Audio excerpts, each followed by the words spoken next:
ನಟ ದರ್ಶನ್ ಪರ ನಿಂತ ರಚಿತಾ ರಾಮ್. ದರ್ಶನ್ ಅವರು ನನ್ನ ಪಾಲಿನ ಗುರುಗಳು. ದರ್ಶನ್ ನನ್ನನ್ನ ತಿದ್ದಿ ಮಾರ್ಗದರ್ಶನ ನೀಡಿದ್ದಾರೆ. ದರ್ಶನ್ ಅರೆಸ್ಟ್ ವಿಚಾರ ಮೌನ ಮುರಿದ ನಟಿ ರಚಿತಾ ರಾಮ್. ಡಿಪ್ಲೊಮ್ಯಾಟಿಕ್ ಆಗಿ ಪೋಸ್ಟ್ ಹಾಕಿದ್ದ ನಟಿ ರಚಿತಾ ರಾಮ್.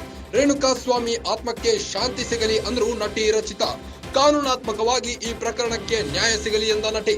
ದರ್ಶನ್ ಭಾಗಿಯಾಗಿದ್ದಾರೆ ಎಂದು ನಂಬಲು ಕಷ್ಟ ಆಗುತ್ತಿದೆ. ಸತ್ಯ ಏನಿದ್ದರೂ ಪೊಲೀಸ್ ತನಿಖೆಯಿಂದ ಮುಂದೆ ಬರಲಿ.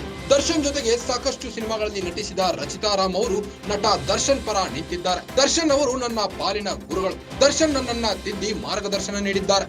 ದರ್ಶನ್ ಅರೆಸ್ಟ್ ವಿಚಾರ ಮೌನ ಮುರಿದ ನಟಿ ರಚಿತಾ ರಾಮ್ ಅವರು ಡಿಪ್ಲೊಮ್ಯಾಟಿಕ್ ಆಗಿ ಪೋಸ್ಟ್ ಹಾಕಿದ್ದಾರೆ. ರೇಣುಕಾಸ್ವಾಮಿ ಆತ್ಮಕ್ಕೆ ಶಾಂತಿ ಸಿಗಲಿ ಎಂದರು. ಕಾನೂನಾತ್ಮಕವಾಗಿ ಈ ಪ್ರಕರಣಕ್ಕೆ ನ್ಯಾಯ ಸಿಗಲಿ ಎಂದರು. ಈ ಒಂದು ಕೊಲೆ ಪ್ರಕರಣದಲ್ಲಿ ದರ್ಶನ್ ಭಾಗಿಯಾಗಿದ್ದಾರೆ ಎಂದು ನಂಬಲು ಕಷ್ಟ ಆಗುತ್ತಿದೆ. ಸತ್ಯ ಏನಿದ್ದರೂ ಪೊಲೀಸ್ ತನಿಖೆಯಿಂದ ಮುಂದೆ ಬರಲಿ ಎಂದಿದ್ದಾರೆ.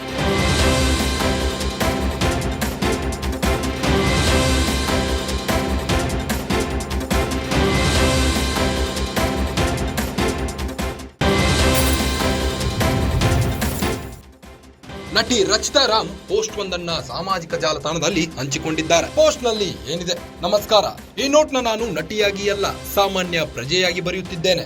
ಇತ್ತೀಚೆಗೆ ನಡೆದ ಪ್ರಕರಣದ ಬಗ್ಗೆ ನನ್ನ ಮಾತು. ಮೊದಲನೆಯದಾಗಿ ರೇಣುಕಾಸ್ವಾಮಿ ಅವರ ಆತ್ಮಕ್ಕೆ ಶಾಂತಿ ಸಿಗಲಿ, ಅವರ ಕುಟುಂಬಕ್ಕೆ ಭಗವಂತ ಧೈರ್ಯ ಭರಿಸುವ ಶಕ್ತಿ ನೀಡಲಿ ಎಂಬ ಪ್ರಾರ್ಥನೆ ಮಾಡುತ್ತೇನೆ. ಈ ಹತ್ಯೆಗೆ ಕಾನೂನಾತ್ಮಕವಾಗಿ ನ್ಯಾಯ ಸಿಗುತ್ತೆಂಬ ಭರವಸೆ ನನಗಿದೆ. ನನ್ನನ್ನು ಫಿಲ್ಮ್ ಇಂಡಸ್ಟ್ರಿಗೆ ಪರಿಚಯಿಸಿದ ನಟ ದರ್ಶನ್ ಸರ್ ನನಗೆ ಗುರು ಸಮಾನರು. ನನ್ನ ಜೀವನದ ತಪ್ಪುಗಳನ್ನ ತಿದ್ದಿ ಮಾರ್ಗದರ್ಶನ ನೀಡಿದಂತ ವ್ಯಕ್ತಿ ಇಂತಹ ಪ್ರಕರಣದಲ್ಲಿ ಭಾಗಿಯಾಗಿದ್ದಾರೆ ಎನ್ನುವುದು ನಂಬಲು ಸ್ವಲ್ಪ ಕಷ್ಟವಾಗುತ್ತಿದೆ. ಏನಿದ್ದರೂ ಸತ್ಯ ಪೊಲೀಸ್ ತನಿಖೆಯಿಂದ ನಮ್ಮ ಮುಂದೆ ಬರಲಿದೆ ಎನ್ನುವುದೇ ನನ್ನ ನಂಬಿಕೆ. ನನ್ನ ಮಾಧ್ಯಮ ಮಿತ್ರರು ಈ ಕೇಸ್ನ ವರದಿಯಲ್ಲಿ ಪಾರದರ್ಶಕವಾಗಿರುತ್ತೀರಿ ಮತ್ತು ನಿಷ್ಪಕ್ಷವಾಗಿ ಕೆಲಸ ಮಾಡುತ್ತೀರಿ ಎಂದು ಆಶಿಸುತ್ತೇನೆ ಎಂದು ಬರೆದುಕೊಂಡು ಪೋಸ್ಟ್ ಮಾಡಿದ್ದಾರೆ.